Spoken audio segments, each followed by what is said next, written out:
नमस्कार दोस्तों, राधे राधे।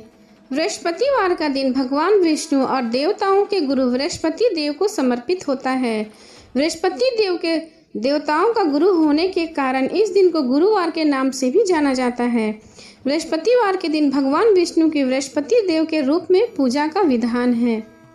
यह व्रत अत्यंत फलदायी होता है। गुरुवार को व्रत उपवास करके तथा कथा पढ़ने से बृहस्पति देवता प्रसन्न होते हैं।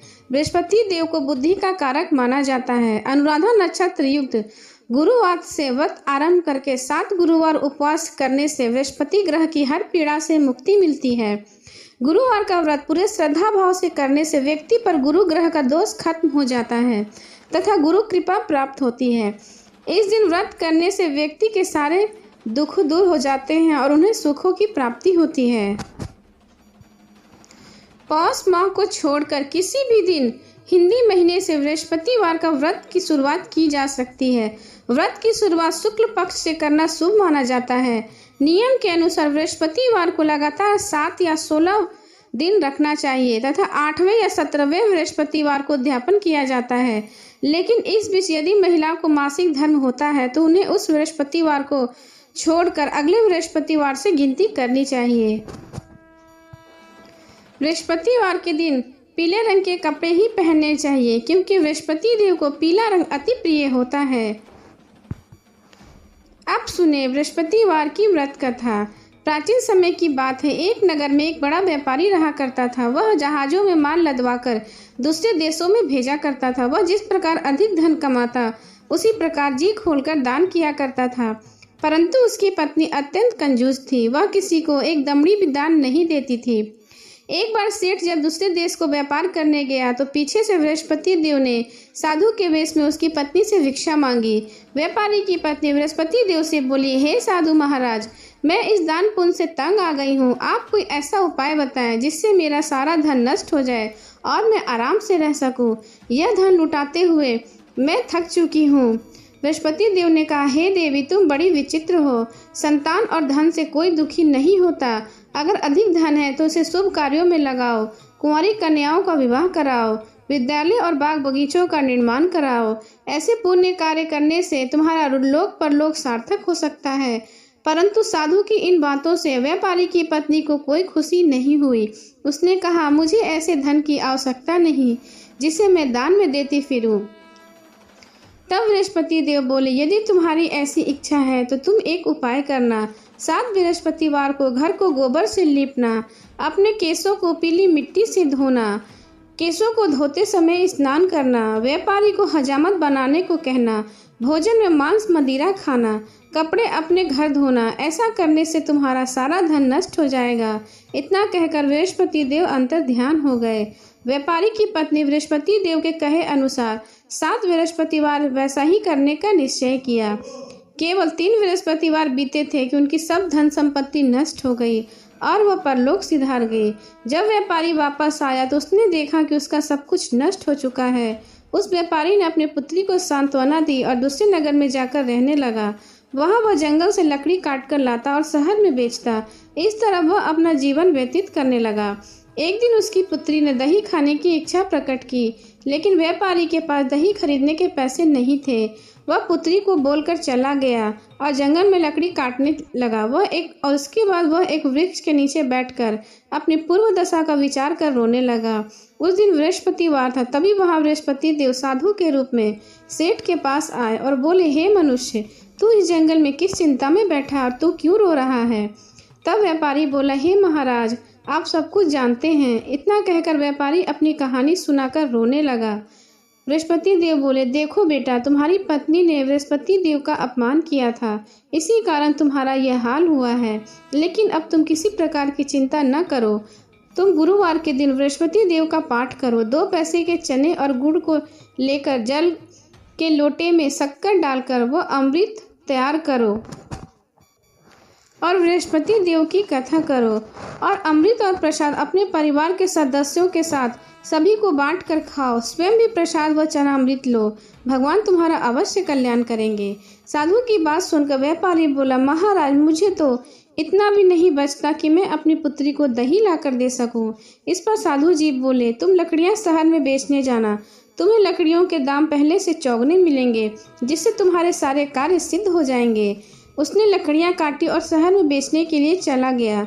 उसकी लकड़ियां अच्छे दाम में बिक गई, जिसने उसे अपनी पुत्री के लिए दही खरीदा और गुरुवार के कथा हेतु चना गुड़ लेकर कथा की और प्रसाद बांटकर स्वयं भी खाया। उसी दिन से उसकी सभी कठिनाइयां दूर होने लगी, परंतु अगले बृहस्पतिवार को वह कथा करना भूल गया।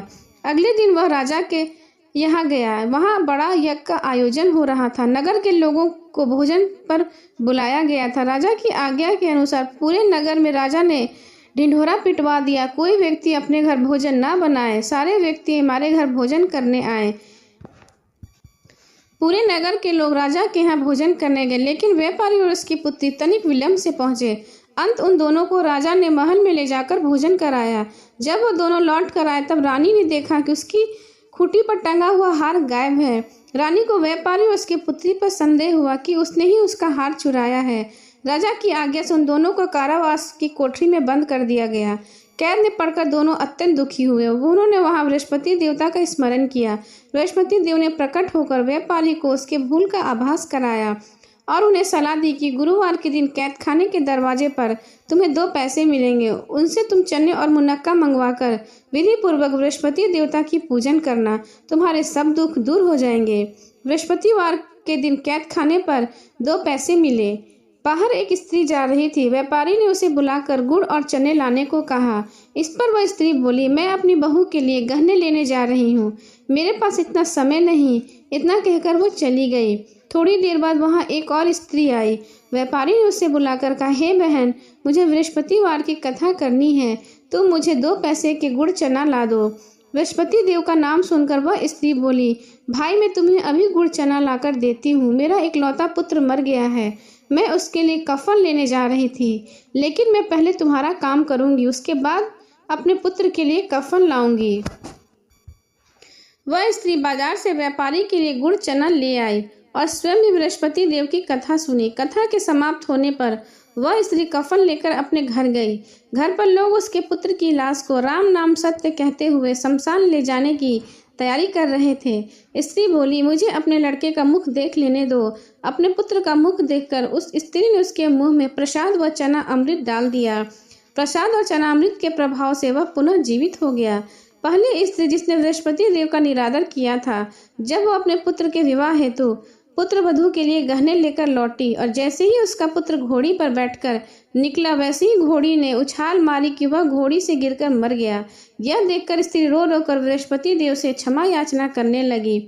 उस स्त्री की याचना से बृहस्पति देव ने साधु वेश में वहां पहुंचकर कहने लगे, हे देवी, तुम्हें अधिक विलाप करने की आवश्यकता नहीं।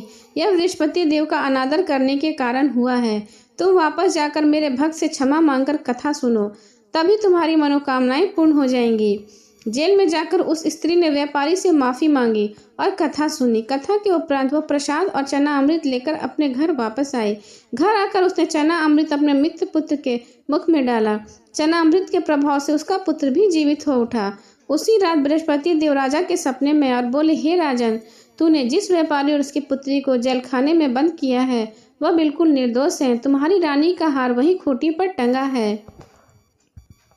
दिन निकला तो राजा ने रानी का हार खूंटी पर लटका हुआ देखा। तब राजा ने व्यापारी और उसकी पुत्री को बुलाकर उनसे क्षमा मांगी और अपना आधा राज्य देकर उसकी पुत्री का उच्च कुल में विवाह करवाकर बहुत सारे दहेज में हीरे जवाहरात देकर उन्हें विदा किया और वह दोनों सुखी सुखी रहने लगे। इस तरह बृहस्पति देव की कृपा से व्यापारी के बुरे दिन खत्म हो गए और अच्छे दिन लौट आए।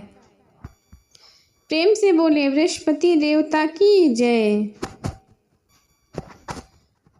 अब सुने गुरुवार की व्रत आरती। ओम जय बृहस्पति देवा, स्वामी जय बृहस्पति देवा। छिण छिण भोग लगाऊं, कदली फल मेवा। ओम जय बृहस्पति देवा, तुम पूर्ण परमात्मा, तुम अंतर्यामी, जगत पिता जगदीश्वर, तुम सबके स्वामी। ओम जय बृहस्पति देवा, चरणामृत निज निर्मल, सब पातक हरता सकल मनोरथ दायक, कृपा करो भरता ओम जय बृहस्पति देवा। तन मन धन अर्पण करे, जो जन शरण पड़े प्रभु प्रकट तब होकर, आकर द्वार खड़े।